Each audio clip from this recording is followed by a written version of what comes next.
Hey YouTube, this is Southern Prepper 1. Today I want to talk about time. Time in a worst case situation, a raw situation. What are you going to spend all your time on? People probably have this fantasy of, oh, this is going to be great. I don't have to go to work.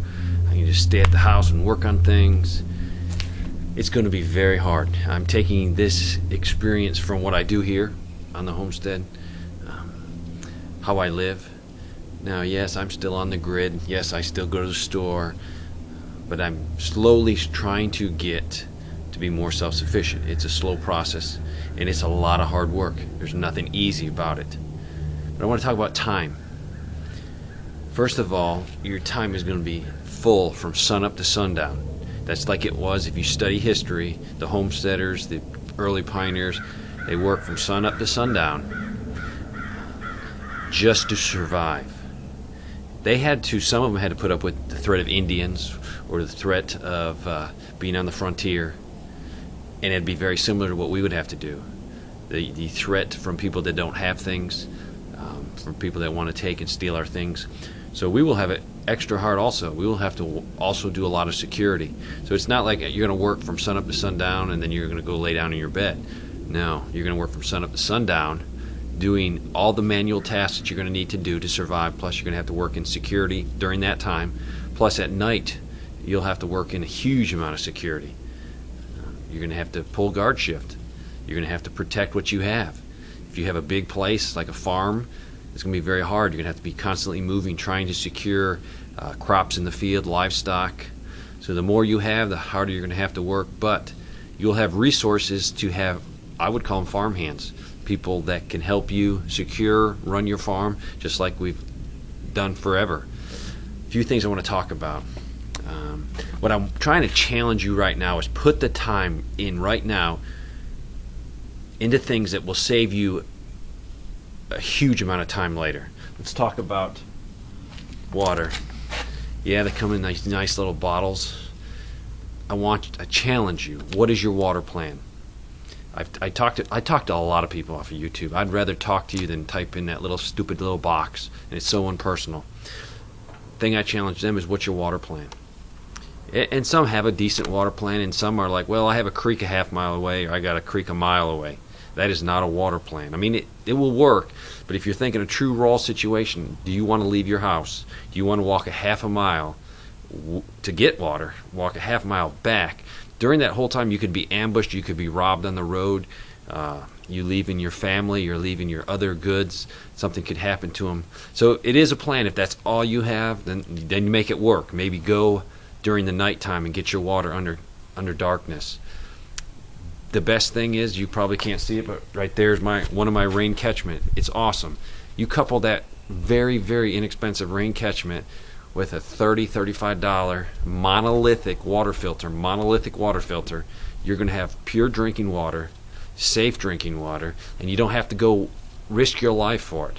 So right now, work on rain catchment. If you work on rain catchment, it will save you so much time in a raw situation. If you have a well, figure out how to get water, be it a hand pump, be it a baler bucket. There's all kinds of ways. If you do your work now, it's going to save you a ton of time later. So water, work on your projects now. Firewood, I heat with firewood. I have no shortage of firewood, but usually I can get wood for free. You know, trees fall. My buddy has a sawmill, so he's always cutting. He always has slab lumber, oak, maple, so I can get that for free. But let's say I can't get that for free and I have to go to the woods. Now, let's take the chainsaw out of the picture. If you don't have a chainsaw, or you have a chainsaw but you are fearful of firing it up, because that sound will travel for miles, because it will tell everybody, hey, that guy has a chainsaw. He probably has other supplies. Let's say we can't use the chainsaw. That is why you need to store a couple years of firewood. This year I'm doing an experiment, and I will show you.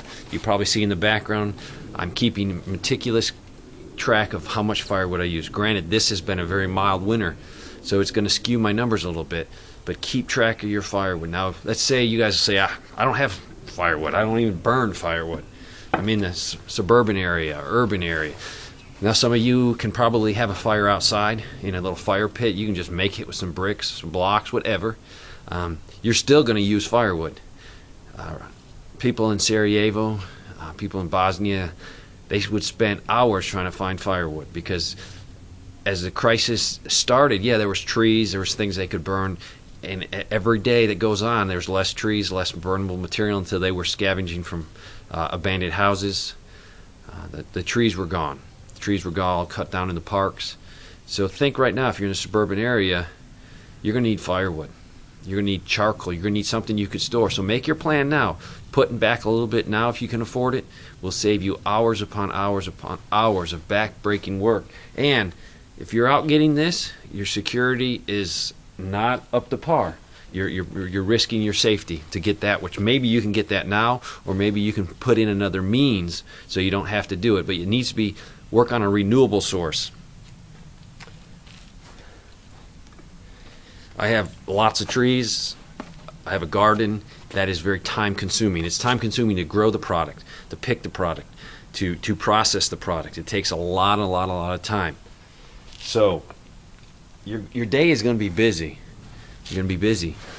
That's why if you can put back a year's supply of food right now, it will help you during that time, that critical point.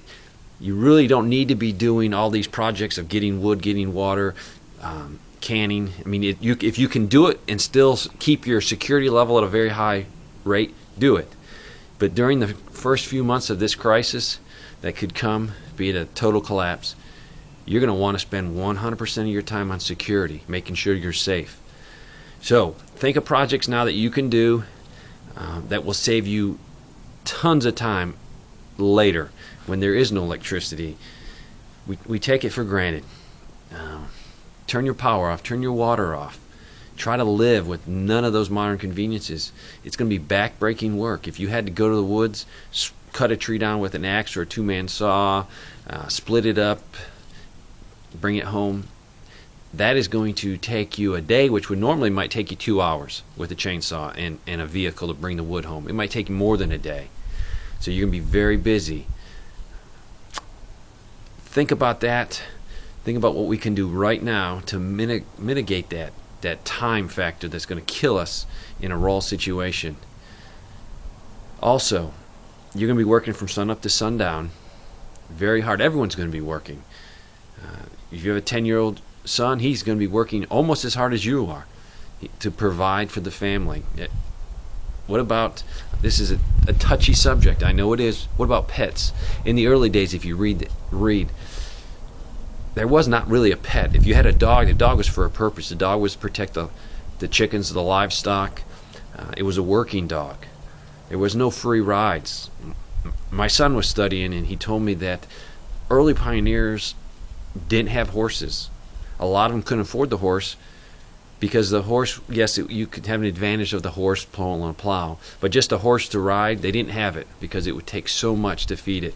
Think about if you have horses now and you don't have tractors, if you can't cut your hay, you can't rake it, you can't bale it, are you going to be able to support the amount of horses you have? It's back-breaking work. Scott, Engineer 775, and myself, we've done wheat. It's back-breaking work. It's very rewarding. It takes a lot of time. We used basically by hand, but we did use the tractor to haul things around. So think about what can you do now to save you loads of time in a ROL situation. Thanks for watching.